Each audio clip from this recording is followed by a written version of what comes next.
Hello friends, आप Mukesh Goyal. I hope कि आप सारे बहुत अच्छे हैं। और फ्रेंड्स, आईसीटी के एमसीक्यूज के बारे में बात करेंगे।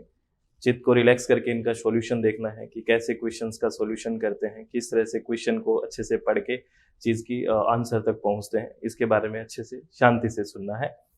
इससे पहले कि हम आईसीटी के एमसीक्यूज के बारे में बात करें, मैं आपको एक इन्फॉर्मेशन दे देता हूं कि अनअकैडमी पे अपना प्लस कोर्स चल रहा है पेपर 1 का, जिसमें हम 10 की 10 यूनिट्स करते हैं, एमसीक्यूज प्रैक्टिस भी करते हैं। ठीक है, अगर कोई स्टूडेंट विलिंग है तो ज्वाइन कर सकता है। अपना एक रेफरल कोड है अनअकैडमी पे, that is SWMG257 SWMG257। Unacademy पे ये रेफरल कोड आप यूज करते हो तो आपको डिस्काउंट मिल जाता है, प्लस मैं भी मिल जाता हूँ। तो SWMG257 का आप यूज कर सकते हैं। और एक बात और कि अनअकैडमी पे स्पेशल फ्री क्लासेज होती है, जो काफ़ी इंटरेक्टिव सेशन होती है। जनरली मेरी क्लास जो फ्री होती है वो सैटरडे को 9:45 AM होती है। ठीक है, अगर आप विलिंग है तो ये ज्वाइन कर सकते हैं। और इसका मैं जो लिंक है वो मैं शेयर कर देता हूँ अपने टेलीग्राम लिंक पे, और टेलीग्राम लिंक है वो डिस्क्रिप्शन बॉक्स में भी दिया हुआ है। SWMG UGC नेट करके टेलीग्राम का नाम है, तो आप ज्वाइन कर सकते हैं।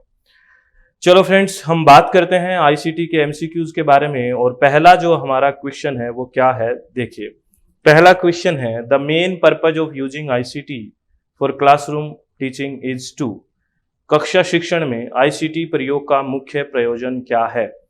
जैसे किसी भी क्लासरूम टीचिंग में हम अगर आईसीटी का, इंफॉर्मेशन एंड कम्युनिकेशन टेक्नोलॉजी का यूज करते हैं, तो इसका मेन पर्पज क्या है। पहला है, make the classroom instruction interesting. कक्षा अनुदेश को रुचिकर बनाना। ठीक ठाक लग रहा है। Divert student attention in the class. कक्षा में विद्यार्थियों के ध्यान को भटकाना। ये तो बिल्कुल लग ही नहीं रहा। Keep students engaged in the classroom. कक्षा में विद्यार्थियों को व्यस्त रखना। ठीक लग रहा है। Optimise learning outcome of teaching. शिक्षण के अधिगम परिणामों को इष्टतम करना। इष्टतम तो श्रेष्ठ करना। ठीक है, तो इसमें तो सारे ऑप्शन ही समेट के आगे, बड़ा अच्छा है। क्योंकि मेन ध्येय क्या है, मेन एम क्या है अपना आईसीटी का यूज करके, कि जो भी हमारे परिणाम आए वो बहुत ही अच्छे आए, इष्टतम आए। इसीलिए हम कोई नई टेक्नोलॉजी का यूज कर रहे हैं। तो ये राइट आंसर 4 हो गया, इसमें बेस्ट ऑप्शन चला गया।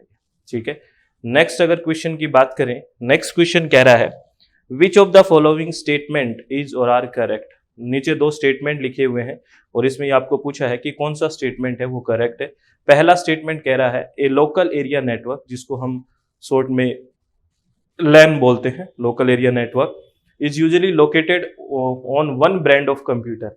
एक ब्रांड कंप्यूटर की थोड़ी बात करता है, वन ब्रांड कंप्यूटर की क्या बात हुई, कोई भी ब्रांड के लगा लीजिए। ब्रांड के लैन का मतलब होता है विद इन बिल्डिंग हो, लोकल एरिया नेटवर्क, तो वन ब्रांड ऑफ कंप्यूटर का कोई कंसेप्ट नहीं है। दूसरा, the acronym ISP stand for internet standard provide. नहीं, इंटरनेट सर्विस प्रोवाइडर होता है, स्टैंडर्ड नहीं होता।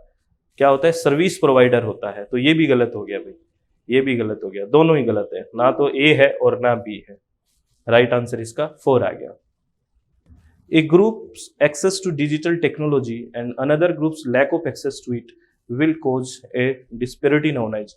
एक समूह को डिजिटल प्रौद्योगिकी की उपलब्धता और दूसरे समूह को इसकी अनुपलब्धता में जो विषमता उत्पन्न होगी उसे क्या कहा जाएगा। यानी कि एक ग्रुप तो डिजिटल टेक्नोलॉजी का यूज कर सकता है और एक नहीं कर सकता है, यानी कि उसके पास उपलब्धता नहीं है उस चीज की। तो ये क्या है, ये एक डिजिटल डिवाइड है, एक डिजिटल विभाजन है। ये याद रखना, सारे ही ऑप्शन अच्छे से लग रहे हैं आपको, लेकिन इसको हम टेक्निकली क्या बोलेंगे, डिजिटल विभाजन बोलेंगे या फिर डिजिटल डिवाइड बोलेंगे। ठीक है, इस बात को आप ध्यान रखें।